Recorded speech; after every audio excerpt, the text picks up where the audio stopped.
bago tayo mag-secret file, ay ilike mo muna ang video na to at mag-subscribe na sa aming YouTube channel. Don't forget to click the notification bell para hindi ka nahuhuli sa latest episode ng DJ Rocky's Secret Files.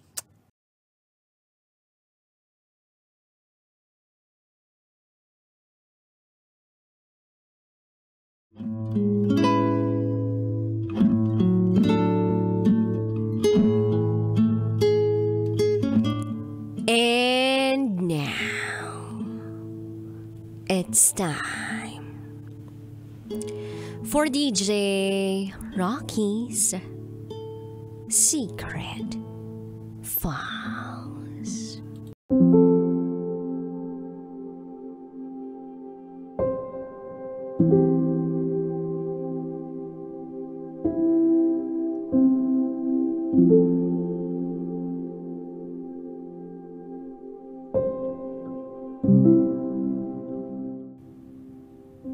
Umalis ka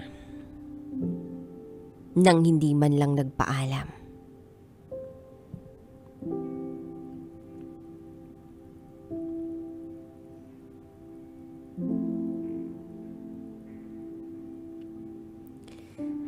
Hi, DJ Rocky. Pinakilala ka sa akin ng twin sister ko noon pa. Pinakita niya sa akin yung isa sa binasa mo na naging emotional ka. Nakikinig ako minsan sa programa mo. Kaso, hindi ko natatapos. Dala na siguro ng matinding emosyon. February 22. Nag-screenshot ako ng isa sa episode mo at sinend ko sa twin sister ko. Sabi ko parang gusto ko rin mag-send. Kaya eto ako ngayon. Ako naman ang magkukwento. Itago mo ko sa pangalang Amari. At ito ang aking secret file.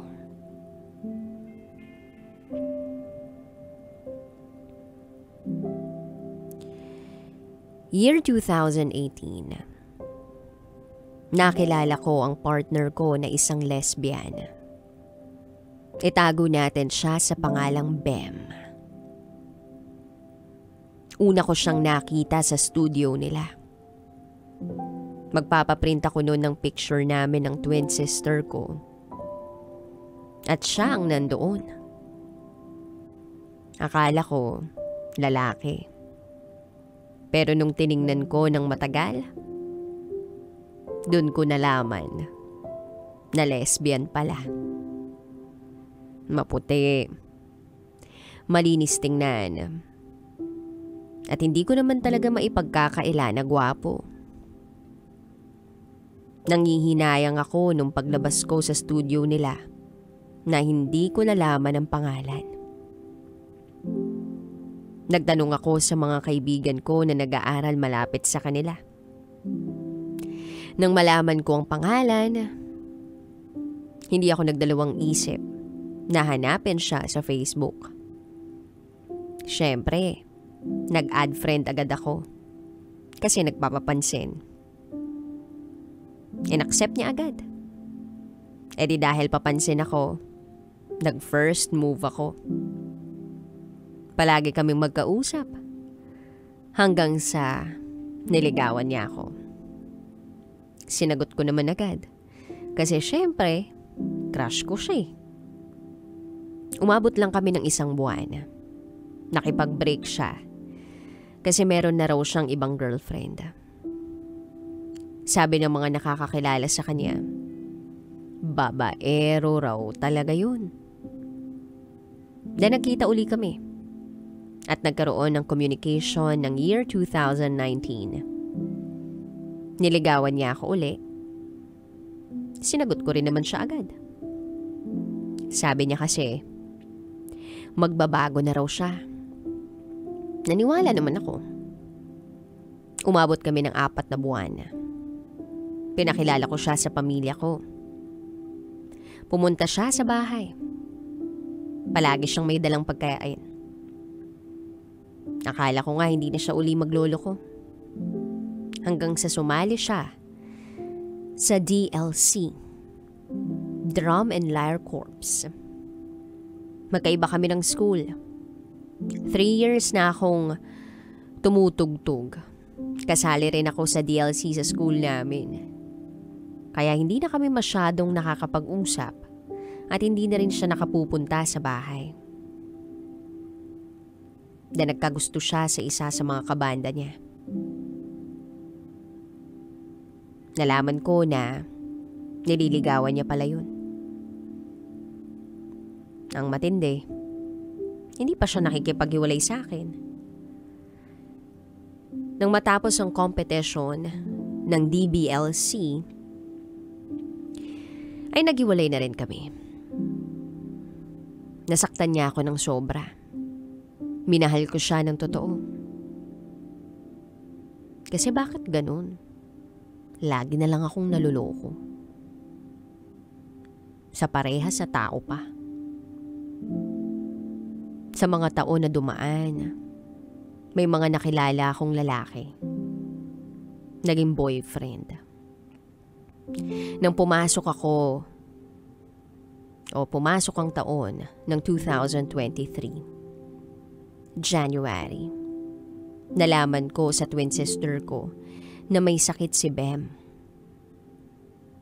Leukemia raw ang sakit. Nag-usap uli kami. Chat-chat lang. Kinumusta ko siya. That time may boyfriend ako. Naitago natin sa pangalang John. 2 years na kami. LDR kami ni John nung time na yun. Kasi umalis na kami sa Bicol at lumipat sa Quezon Province. Nagkaroon na uli kami ni Bem ng communication. Nangungumusta ako palagi. At minsan, nagpapakwento. Isang beses, tumawag siya sa twin ko. Video call. Tinawag niya ako kasi hinahanap daw ako ni Bem. Pagkakita ko sa kanya, naiyak ako. Hindi ko napigilan yung sarili ko. Wala na yung maganda niyang buhok. Nalagas na yung buhok niya. Ang payat-payat niya. Nakaswero at nakahiga. Nasa PGH pala siya nung time na yun. Nagki-chemotherapy pala siya kaya ganun. Sabi ko, magpagaling siya kasi magkikita pa kami. Hanggang sa isang araw, nakikita ko na lang yung sarili ko na gumigising ng 6:00 ng umaga para matimingan ko yung pagising at pag-online niya. Dahil kailangan niyang kumain at uminom ng gamot kapag 7:00. Nauhuli ko rin ang sarili kong chinachat siya palagi. Iba na yung nararamdaman ko, hindi na tama. Alam ko na cheating na yun. Then tinigil ko ang pagchat sa kanya. March 2023, humingi ng space si John. Nagkalabuan kami. Hindi ako pumayag pero wala naman akong magawa. Pagpasok ng April, nag-chat sa akin si Bem. Nag-usap uli kami. Kinuwento ko sa kanya yung tungkol sa amin ni John. Sabi pa ni Bem, ayusin namin. Palagi kong kausap si Bem. To the point na nagvi-video call na kami. Palaging may good morning, ingat ka, kumain ka na. Nawala sa isip ko si John that time. Nakalimutan ko siya. Until such time na gusto nang makipag-ayos ni John. Nagdadalawang isip ako. Kasi DJ Rocky, iba na. Alam ko sa sarili ko nung time na yun ay may nararamdaman uli ako kay Bem. Inamin ko yun kay John. Nasaktan siya. Sabi niya, ayusin na raw namin at kalimutan ko na lang si Bem. So nakipag-ayos ako kay John. Nakablock na ang account ni Bem sa messenger ko. Pero hindi ko pa rin maintindihan yung sarili ko na bakit hinahanap-hanap ko pa rin si Bem. Hanggang sa naramdaman ni John na wala na akong feelings for him. Sa huli, pinili ko si Bem. May 10. Sinagot ko si Bem sa messenger. Pinili ko siya hindi dahil may sakit siya, kundi dahil mahal ko siya. Nasa Bicol si Bem nung time na yun. May 29, nagkita kami sa isang fast food. Kabadong-kabado ako nun kasi magkikita uli kami. Nag-lunch kami, then pinakilala niya ako sa lola niya at tita niya na hindi niya noon nagawa sa akin.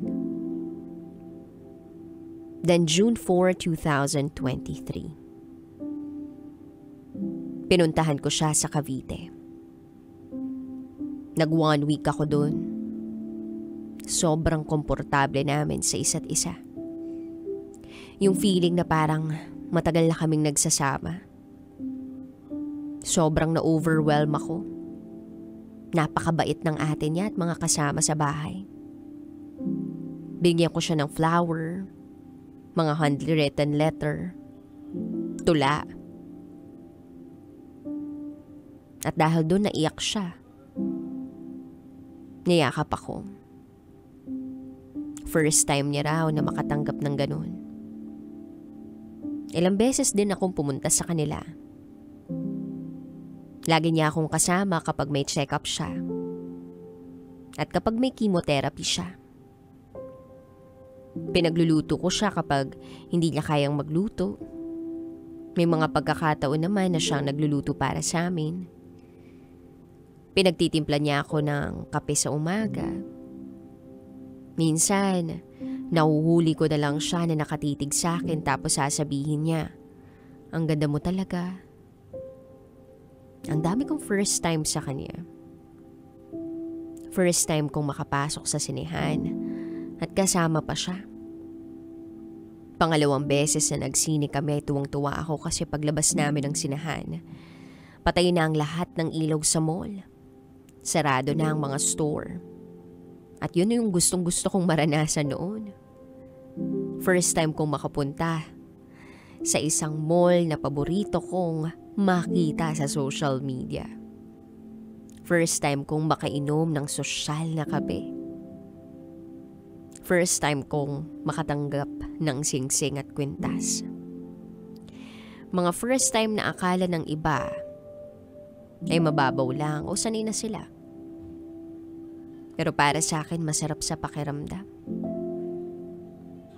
At ang pinakagusto ko sa lahat ng first ko ay first dance kasama niya. September 27, birthday niya. Isang taon na rin na lumalaban siya sa sakit niya. Nakita ko kung gaano siya kasaya na nandun ako sa birthday niya. Nag-absent ako ng 3 araw sa klase para makasama siya.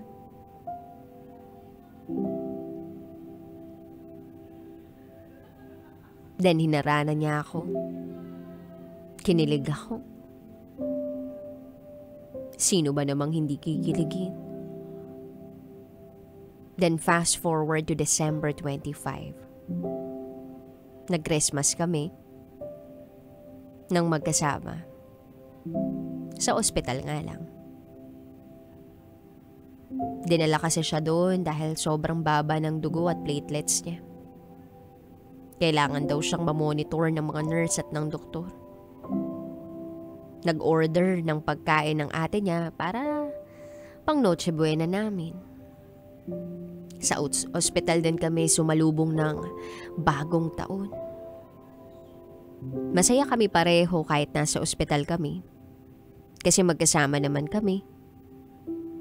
Then January 1, na-discharge na siya sa ospital. Pagkalabas niya, gusto niya agad mamasyal. Pinipilit ako magstay ni Bem hanggang January 9 para raw makilala ko ang ate niya na galing sa Dubai. Sabi ko hindi pwede kasi may pasok na kami. Katapusan na ng finals. Then umiyak siya sa harap ko. Gusto niya pa raw akong makasama sa pagpapasyal. Next destination, Baguio. So sabi ko, babalik ako. Kapag walang pasok, pupunta naman ako. Pagbalik ko dito sa dorm sa Quezon Province, lagi pa rin kaming magka-video call. Palagi siyang nagkukwento tungkol sa mga pinapasyalan niya kasama ang pamilya niya.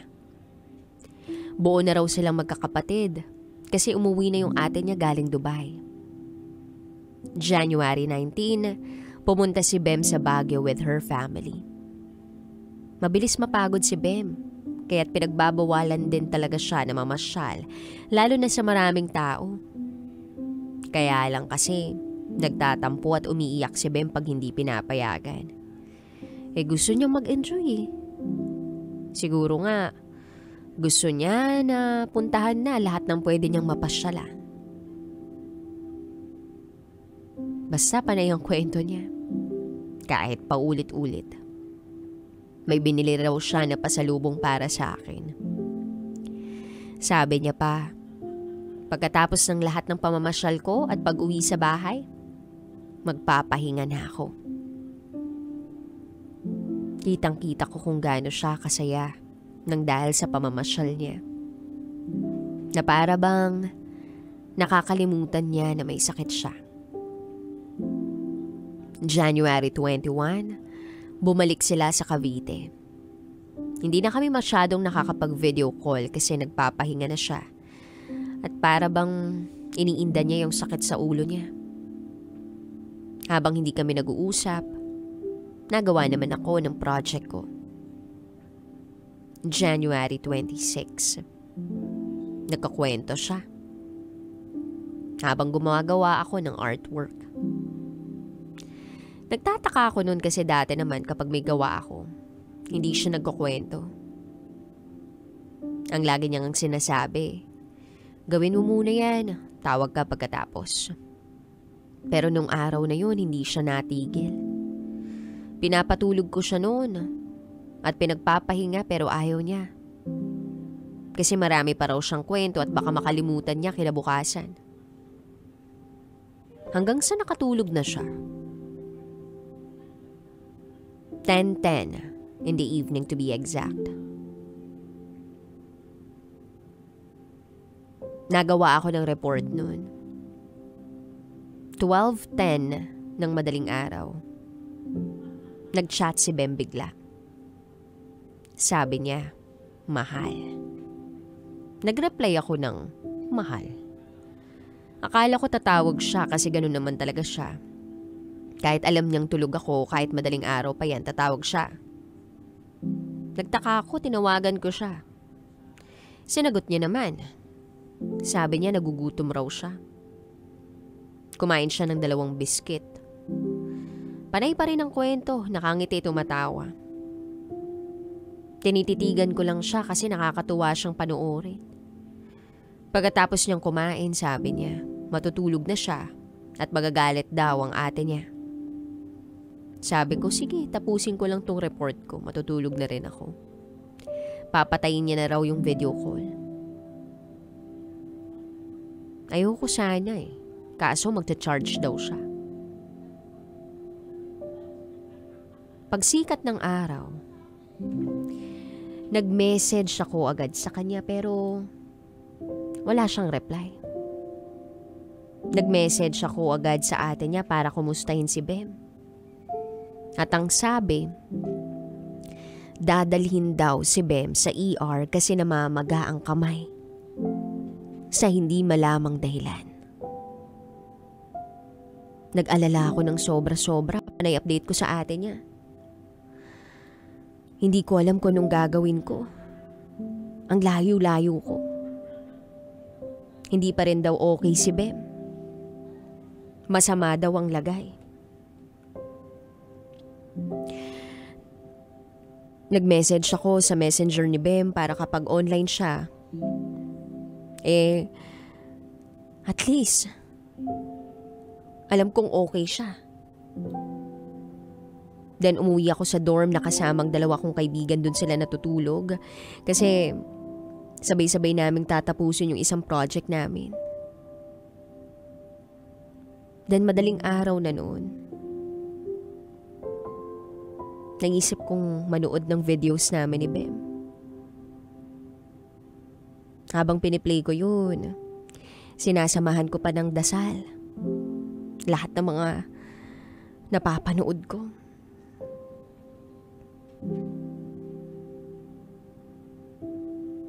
Hanggang sa may isang mensaheng nagpabigat ng kalooban ko. January 28, 9:00 ng umaga. Ikinagulat ko ang isang mensahe. Mensaheng ikinabigat ng kalooban ko. Ate ni Bem. At ang sabi ng ate niya, iniwan na tayo ni Bem. Nang mabasa ko yun, hindi agad ako nakareply. Walang tumulong luha sa mga mata ko. Nakatingin lang ako sa message ng ate niya ng mga 1 hanggang 2 minuto. Nang lumingon ako sa mga picture namin na nasa kwarto ko, doon na bumuhos ang mga luha ko. Dan nagising ang 2 kong kaibigan ng dahil sa pag-iyak ko. Nagtataka sila kung bakit. Pinilit kong bigkasin yung mga salitang wala na siya habang hawak-hawak ang picture ni Bem. Nagreply ako ng te sa ate niya. At nag-message sa messenger ni Bem.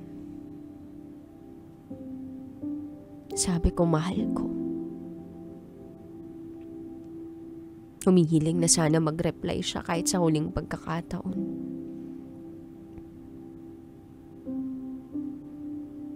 Then nag-reply uli yung ate ni Bem. Iniwan na niya tayo, hindi na niya kinahaya. 8:30 a.m. Iuwi siya agad sa Bicol mamaya. Tinanong ako ng ate ni Bem kung meron daw siyang mga habilin. Sinabi ko naman lahat ng nabanggit ni Bem. Hindi ko alam kung anong gagawin ko nung mga oras na yun. Sobrang daming gumugulo sa isip ko kasi may exam pa kami. May performance sa dance, drama, ukulele, piano at may scrapbook pa. Tulala lang akong nakatitig sa mga picture namin. Nagpaalam ako kay mama na uuwi ako sa Bicol para makita si Bem. Bumiyahe agad ako papuntang Bicol. Wala na akong pake kahit pinagtitinginan ako sa bus nang dahil sa kaiiyak ko. 2:00 ng madaling araw, nakarating ako sa bahay nila. Hindi ako makatulog. Hindi ko naramdaman yung pagod kahit 7 oras pa lang yung lumilipas. At kahit 7 oras pa yung binyahe ko. Sobrang lungkot ng ambience ng bahay nila nung mga oras na yun. Then minessage ko si Bem. Sa messenger niya sabi ko, mahal, nandito na ako. Hintayin kita rito. habang si Biem ay binabiyahe pauwi ng Bicol. Kinabukasan, narinig ko na yung mga salitang, "Andito na si Bem." Nanginig agad yung buong katawan ko. Wala pa akong lakas ng loob para lapitan agad siya. Ayokong makita siya nung dumating na. Nakatitig lang ako sa kabaong niya. Tumutulo ang mga luha. Sinubukan kong mag-ipon ng lakas ng loob para lapitan siya. Kasi alam ko naman yun talaga yung gusto niya. Ang malapit ako palagi sa kanya. So, nilapitan ko siya. Then, tinitigan ko siya ng matagal. Kinakabisado ko yung mukha niya. Kinakausap ko siya habang nagpipigil ako ng mga luha. Sabi ko, "Mahal, sabi mo magpapagaling ka. Sabi mo, gusto mo pang magtrabaho sa Dubai. Gusto mo pang magpakasal tayo. Gusto mo pang makita akong graduate. At ikaw ang makakasama ko sa stage. Magde-date pa nga tayo sa Valentine's Day. Mahal, hindi ka man lang nakapagpaalam. Hindi ko man lang narinig yung boses mo. Sorry, mahal ah. Hindi agad ako nakapunta noong mga oras na gusto mo na akong makasama. Na umiiyak ka pa kasi namimiss mo ko. Pero masaya na ako kasi sa wakas, hindi ka na masasaktan. Hindi ka na mahihirapan. Hindi mo na mararamdaman yung mga tusok sa'yo. Hindi mo na kailangang umiyak kapag nakikita mo yung resulta. Na tinatanong mo pa sa akin kung gagaling ka pa o hindi na. Alam ko naman na pwede kang kunin sa akin. Pero hindi ganun kabilis. Hindi ganun kaaga. Gusto kong yakapin si Bem ng mga oras na yun. Kaya hinakap ko na lang yung kabaong niya. At sa pagyakap kong yun, ay doon ako mawala ang mga luha ko.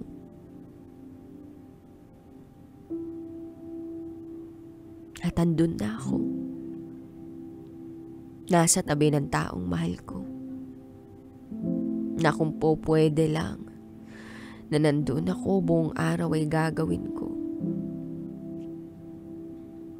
Kaya lang ang sabi sa akin ng pamilya niya, dapat magpahinga rin ako't matulog.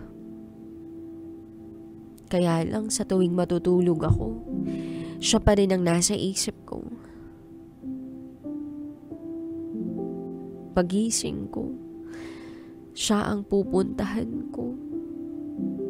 Agad-agad, babantayan.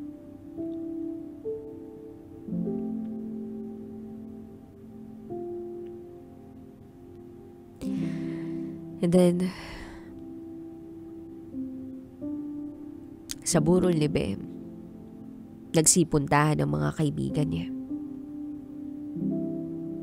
Mga naging kaklase. Kahit yung mga ex niya.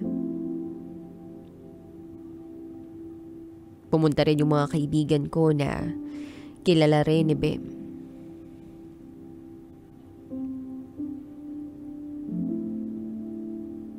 Dan dumating yung tita niya. May inabot sa akin. Yung pasalubong daw ni Bem sa akin galing Baguio.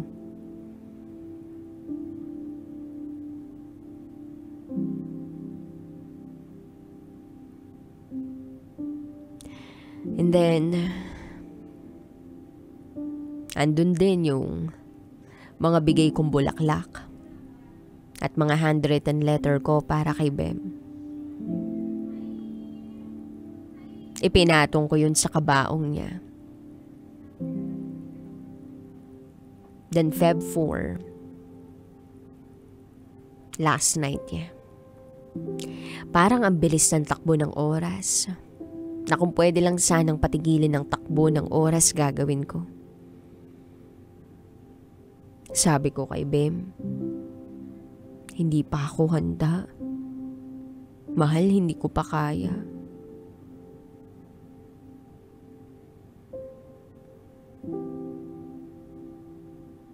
Nang ihatid siya sa sementeryo ng Feb 5, nagpaiwan ako.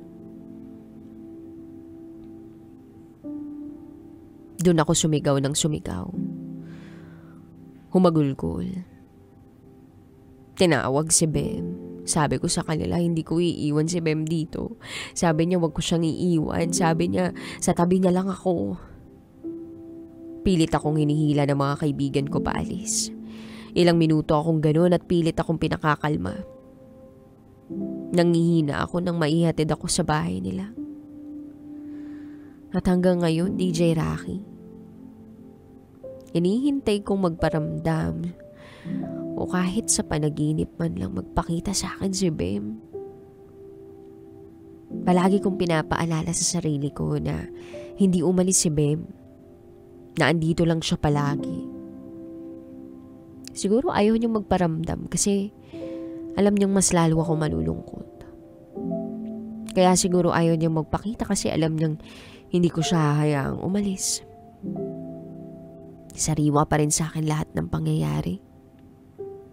Sa tuwing naaalala ko siya, kung ano yung bigat na nararamdaman ko, nung malaman kong wala na siya, ganun pa rin yung nararamdaman ko ngayon.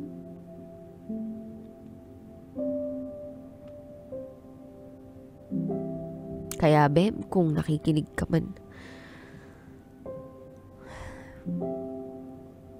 gusto ko lang malaman mo na kasama ka pa rin sa prayers ko. Nagme-message pa rin ako sa messenger mo. Yakap-yakap ko palagi ang picture mo. Tinatawagan pa rin kita kapag wala akong ginagawa. At minsan nagkukwento ako sa picture mo tungkol sa mga nangyayari sa araw ko. Walang araw na hindi kita inisip. Walang araw na hindi ko nabanggit ang pangalan mo sa mga kaibigan mo. At walang araw na hindi kita namimiss.